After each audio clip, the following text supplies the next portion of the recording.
A lovely good evening to you all, the 19th of January 2026, and welcome to ICU TV Menus. My name is Miriam Deborah Gamani. Let's take a look at the stories making headlines. Court adjourns Livingstone's mayor's judgment to February 2nd. FRA assures farmers awaiting payments that funds are available. And later in the news, government holds awareness meeting on nuclear energy program.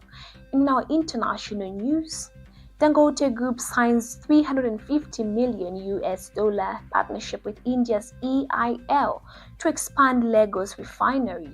And in our sports news, Copa Queens to participate in FIFA Series 2026 in Brazil. More details coming shortly after this.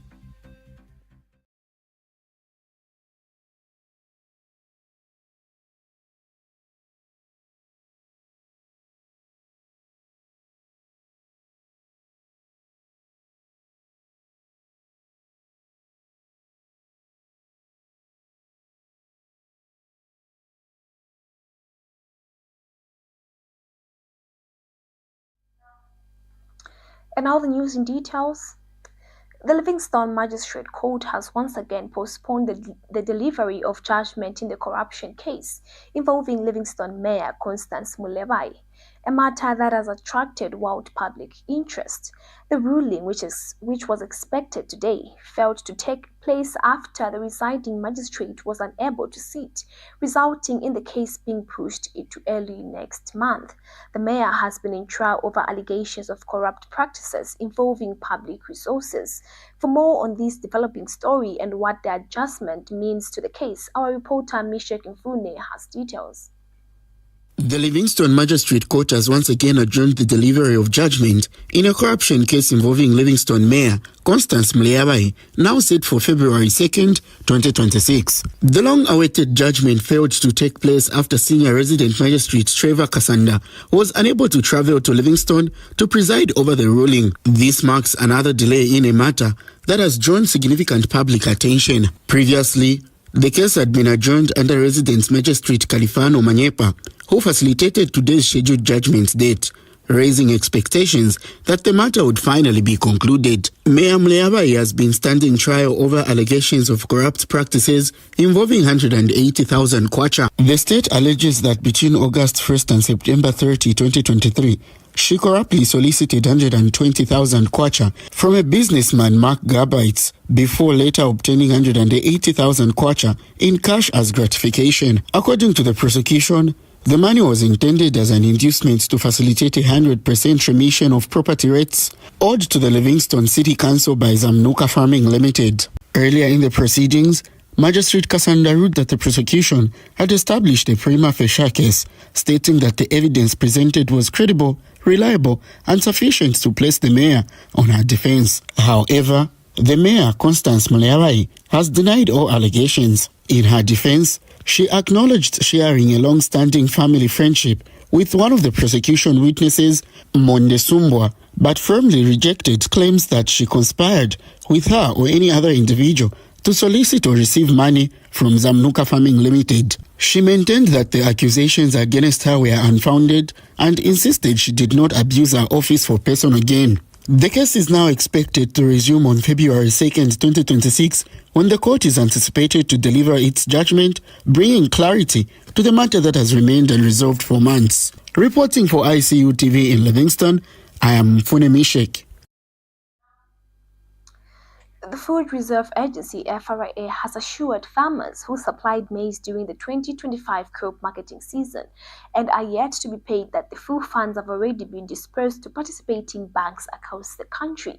FRA Executive Director Justin Juncker says the agency has submitted all farmer details, including corresponding amounts due, to the paying banks in respective districts to facilitate completion of the payment process. To speed up To speed up payments, the Adjourns has introduced additional payment options alongside over 5 counterbanks payment. These include mobile money platforms and direct bank transfers. Farmers opting for mobile money payments have been advised to visit FRA offices in their areas to complete the required documentation, as the agency encourages the use of digital payment system to ensure faster and more efficient disbursement. The Food Reserve Agency acknowledges the importance of timely payments to farmers operations and has expressed regret over the delays experienced. Mr. Juncker says the agency is continuing to engage banks to ensure that all outstanding payments are concluded as quickly as possible. The Ministry of Information and Media has hosted a high-level awareness meeting on Zambia's nuclear energy program, focusing on regulation, safety, and public awareness. Government says nuclear science and the technology will play a critical role in energy diversification and national development. We have more details in this report. The Ministry of Information and Media has today held a high-level awareness meeting aimed at enhancing understanding of Zambia's nuclear energy program, its regulatory framework and safety requirements. Information and Media Permanent Secretary Tabo Kawana says government remains committed to advancing the national nuclear agenda, describing nuclear science and technology as a key driver for energy diversification and socio-economic transformation. Mr. Kawana emphasized that public awareness and transparency are essential in building trust and securing national support for the nuclear program. The ministry fully recognizes the strategic importance of the recent cabinet pronouncement, reaffirming Zambia's commitment to advancing our national nuclear agenda. This commitment positions nuclear science and technology as a key enabler in our broader framework for energy diversification and socio-economic transformation. As an embarking country for a nuclear power program, we understand that developing a strong and coordinated national infrastructure is essential. Meanwhile, Radiation Protection Authority Executive Director Bosta Siwila says the authority is engaging permanent secretaries across the government to deepen understanding of its regulatory mandate within the nuclear energy program. Mr. Siwila says the engagement is meant to promote dialogue, align expectations, and guide the authority's approach to public, community, and industry engagement to nuclear safety and radiation protection. And we have embarked as an authority on this campaign to talk to the permanent secretaries and so that we could be on the same page for their understanding of what we are doing and how we intend to guide the public and the community for them to understand any details to do with the nuclear energy or nuclear applications. The meeting forms part of government's efforts to ensure a well-informed public as Zambia progresses to its nuclear energy program. Miriam Deborah Gamani reporting for ICU TV News in Lusaka. We take our first break. Stay tuned for more news. Welcome to Zambia, a land of breathtaking natural wonders and diverse cultures. Home to the Victoria Falls, one of the 7 wonders of the world. Zambia boasts a rich cultural heritage, captivating wildlife, and a promising future. Zambia is a nation rich in both history and modernity. In the heart of Zambia lies Lusaka, the capital and largest city located in the southern part of the Central Plateau. Lusaka is one of the fastest developing cities in southern Africa. With a population of about 3.3 million, Lusaka is a center of both commercial and government in Zambia and connects to the country's 4 main highways, heading north, south, east, and west. Lusaka has several cultural facilities such as museums and galleries, which include Lusaka National Museum and Henry Tayali Gallery. The city also has several parks such as Mundawanga Environmental Park. Welcome back. We continue with our news and now in our local stories. Northwestern Province has welcomed the recently launched online passport application and payment system, describing it as a major step towards improving service delivery in issuance of passports. The province has expressed appreciation for being included in the rollout of the system, which aims to enhance efficiency, transparency, and convenience for members of the public. The province is hosting the Deputy Registrar General, Mr. Chisumpa, and his delegation from the Ministry of Home Affairs and Internal Security through the Department of National Registration, Passport and Citizenship as part of the countrywide sensitization and internal training program on the new system. The Lusaka Magistrate Court has found 36-year-old Kitwe businesswoman Khadija Miguel with a case to answer on charges of trafficking narcotic drugs. She was allegedly intercepted by Drug Enforcement Commission officers 6 months ago, with 25 pallets of suspected cocaine weighing about 500 grams found in her vehicle. Prosecution evidence indicates the quantity of the substance suggests trafficking rather than personal use. A state witness told the court that the vehicle had been under surveillance prior to the interception. The offense is being prosecuted under Section 15 of the Narcotic Drugs and Psychotropic Substance Act.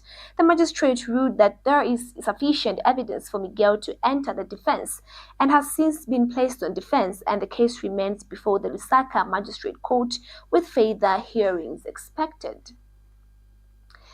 A 75-year-old man, Tyson Sakala of Kabanyemba village in Mambwe district, Eastern Province, has been killed by a hippopotamus. Police said Sakala was on his way to visit a patient in the neighboring village when he encountered the animal.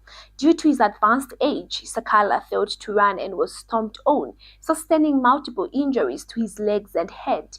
Police suspect no foul play and has advised the family to bury and mark the grave for possible examination if the post-mortem is required. You're still watching ICU TV Main News. We take a short break. Coming up in international and sports news, stay with us. Welcome to the Zambia Research and Development Center, an institution dedicated to national development through capacity building and community development. Established in 2007 by a group of professionals and lecturers, ZRDC has since become a hub of research and innovation in the country.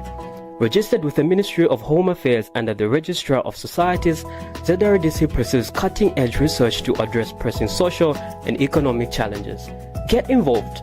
ZRDC engages in activities that stimulate international collaboration, promote knowledge sharing, and make research expertise available to decision makers.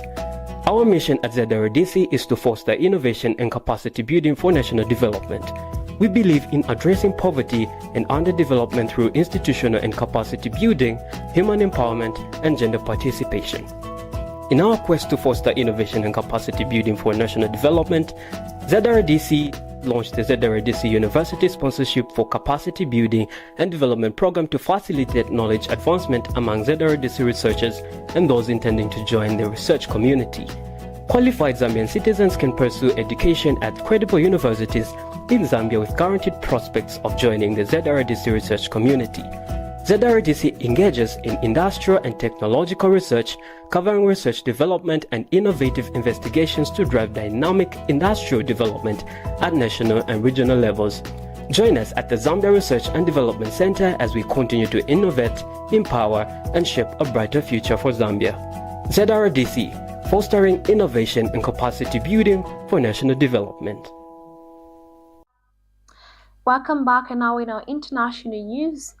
Dangote Group has entered into a $350 million partnership with the Indian engineering firm Engineers Limited to expand its refinery and petrochemical capabilities in Lagos. The project aims to increase the refinery capacity of 650,000 to 1.4 million barrels per day, placing it among the largest single-location refinery complexes globally. Additionally, petrochemical expansion includes significantly boosting petroleum production 2.4 million tons per annum. The Dangote Refinery, located in Lekki Free Zone, signifies a milestone for Nigeria as it transitions from full import reliance to becoming a producer and exporter of refined products. And still in our international news, India's central bank has proposed the linking of BRICS digital currency to simplify payments for trade and tourism among member countries.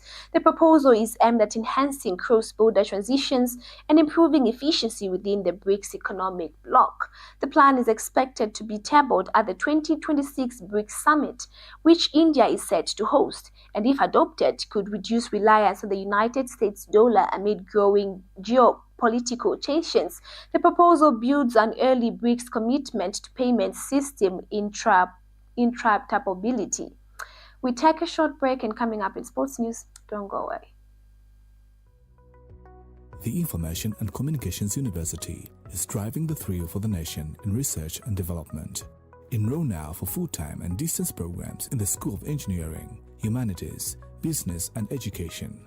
To apply, visit our website at www.icuzambia.net or call us on +260 211 221 662 or 0966 342 359. Sponsorship is available. Enroll now.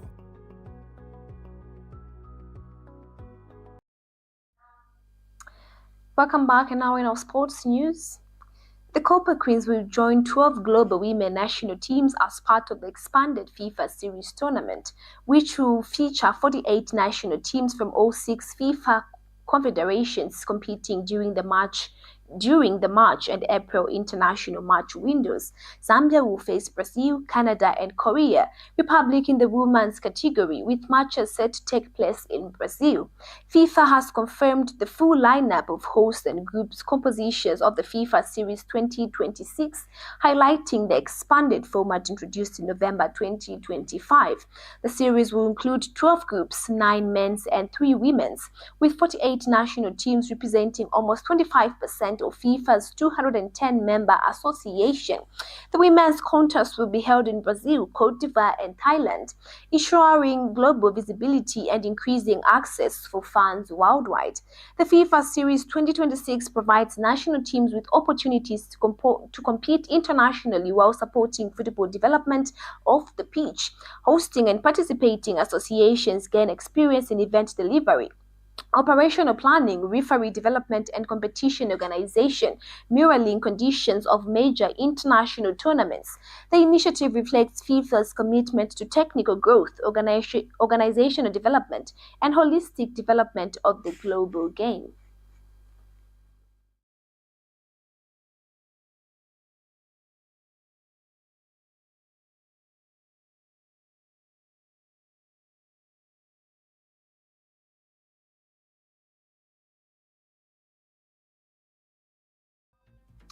That sports item brings us to the end of ICU TV menus, but before we leave, a quick recap of the stories making headlines. Court adjourns Livingstone's mayor judgment to February 2nd. FRA assures farmers awaiting payments that funds are available. Government holds awareness meeting on nuclear energy program. And in our international news, Dangote Group signs $350 million US partnership with India's EIL to expand Lagos Refinery. And in sports news, Copper Queens to participate in FIFA Series 2026 in Brazil. Thank you so much for watching. For more updates, stay tuned to our Facebook page ICU TV and our website at icutvzm.com. Good night and God bless.